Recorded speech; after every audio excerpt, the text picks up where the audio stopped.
and today we are live from our test kitchen.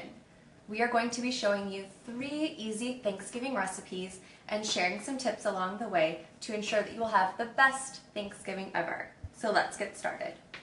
So, my first tip for Thanksgiving is make ahead. Plan ahead and prep ahead as much as you can. So for this recipe, we're going to be making some mixed rosemary nuts. And this recipe serves 6 people, so just the recipe according to however many guests you will have at your Thanksgiving meal. So we have 2½ cups of mixed nuts in this bowl, and to that we're going to add 1 tablespoon of brown sugar, 1/4 teaspoon of cayenne pepper, 1/2 teaspoon of smoked paprika, and 2 teaspoons of salt. And we are going to mix that together really well. And then in this bowl I have melted together 2 tablespoons of butter and 2 tablespoons of chopped sage. Now, you can use any herb for this. I used sage today because we had a little bit left over from our Foodstirs Friendsgiving last night. You could substitute rosemary for this recipe. You could also use thyme. We are using sage today because it is such a festive herb. So we're going to mix that together. And then clear off our sheet pan. Oh, we forgot the maple syrup. We're going to add 2 tablespoons of maple syrup, and that's going to give it the sweetness. So that's mixed. It's going to go on a sheet pan. Make sure that the nuts are spread in one even layer so they cook evenly and get nice and toasty. And that's going to go in the oven at 350 for 10 to 15 minutes. And you're going to stir it about halfway through just to make sure that all sides of the nuts get evenly coated and roasted. And so this is what you're going to have afterwards. And this will stay good in an airtight Tupperware container about 5 days. I highly suggest hiding it if you're going to make it 5 days in advance, because this right here is about half of what I made and it barely survived the Foodstirs Friendsgiving last night. So definitely double that recipe no matter how many people you're having at your dinner.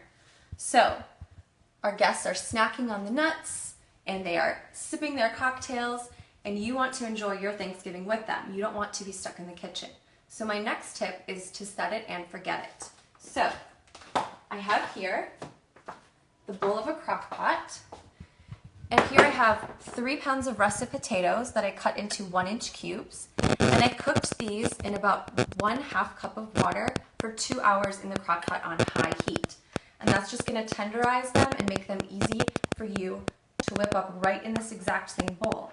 So this frees up space on the stove for you to make your stuffing or your gravy, and you don't have to worry about using multiple pots or pans, washing dishes. Everything can be made in the crock pot, including mixing them up and serving. So the potatoes have been cooking for about 2 hours. So we're going to add 1/2 cup of butter. We don't want to skimp for Thanksgiving dinner. We're also going to add 1/2 cup of milk, a sprinkle of salt, and whip away. So the potatoes can be served right in the crock pot as well. And you could even prep this pot the night before, cut up all of your potatoes, prep all of your ingredients, and then the day of Thanksgiving, all you have to do is turn it on and find a nice corner of the counter to put it on. And one of the most popular side dishes of your Thanksgiving meal is completely done. So easy. Okay, so once they're nice and creamy, I also left the skins on of my mashed potatoes. I like the texture that it adds, and it also adds a little bit of iron to the mashed potatoes, so I always do that. So they're nice and creamy. And now we're going to add parsley for the garnish. Always want to put a little color in our food, And my tip for your parsley is you can prep your parsley ahead too to garnish all of your Thanksgiving dishes with. If you take chopped parsley, wrap it up in a paper towel, run it under cold water, squeeze all of the liquid out until the water runs clear. Just dry it off in another paper towel, and it's going to stay nice and fresh and bright green up to a day in the fridge. So just have this on hand, and you can garnish all of your Thanksgiving dishes with it. Beautiful. All right. Now, we can't forget about dessert. So, we have a very special dessert today. Of course, pumpkin is the most popular flavored dessert of Thanksgiving. The nuts just fell over, everyone. It's all right. Okay, so today we're going to be making a pumpkin custard dessert. So you're still going to have all of the festiveness of pumpkin, but I find that pumpkin pie is very polarizing. A lot of people don't like it, and I always see that there's half a pumpkin pie left over at the end of dessert, and leftover dessert makes me sad. So we're going to make a pumpkin custard dessert using the Foodstirs Simply Sweet Vanilla Cake Mix. So to this bowl, I'm adding 1 can of pumpkin puree, 1 can of evaporated milk, a 1/2 cup of brown sugar, 1 tablespoon of pumpkin pie spice, 1 cup of sugar. We use biodynamic cane sugar here at Foodstirs. So there's the sugar, and then we're going to do 4 eggs.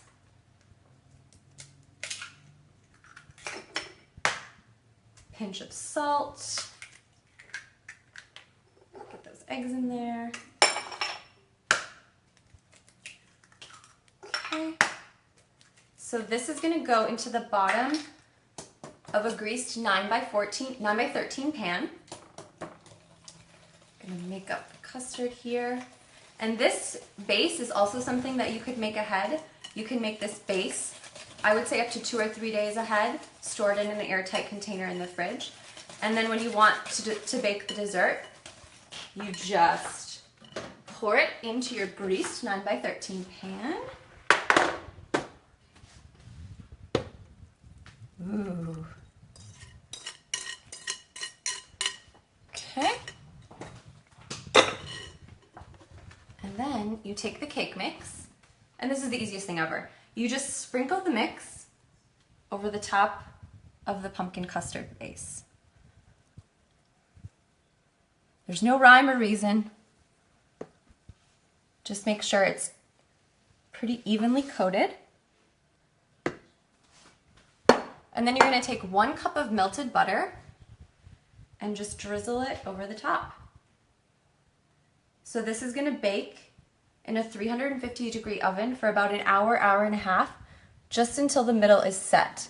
So you'll be able to move it like that, and if the middle is set and doesn't move, that means you can take it out of the oven. And I would let it set for about 15 to 20 minutes before serving. And of course, the magic of live TV. We have one that I made yesterday. So this, along with all Thanksgiving desserts, should be served with fresh whipped cream, which is what we have here. So, get that. Let's get a nice scoop out for you guys. Go get a plate.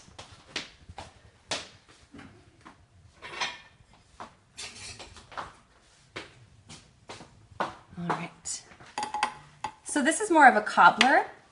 So we're gonna serve it in a really rustic way. Just 1 big scoop. And then here I have a cinnamon maple whipped cream that I made, which, you know, whipped cream is a very blank canvas, and you can kind of add any flavor that you want to it. So here I sweetened it with a little bit of maple syrup, and then added a little bit of cinnamon. There.